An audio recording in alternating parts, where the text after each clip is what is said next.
हरिओम. पूज्य गुरुदेव त्यांच्या सत्संगात सांगतात की हम भगवान को तो मानते हैं पर भगवान की नहीं मानते.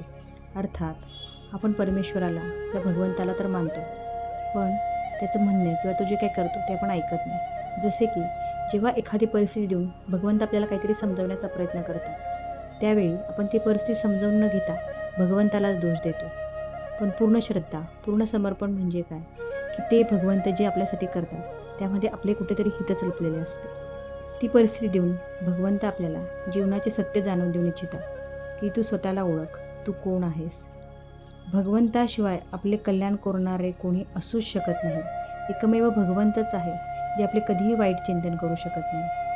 हे जे जीवन आपल्याला मिळालेलं आहे ते भगवंताकडून, त्या परमात्म्याकडूनच मिळाले आहे, त्यांचेच आहे. पण आपण स्वतःला मी समजून त्यात स्वतःला इन्व्हॉल्व करून आपण जीवनामध्ये दुःख, व्यथा आणि चिंता वाढवून घेतो.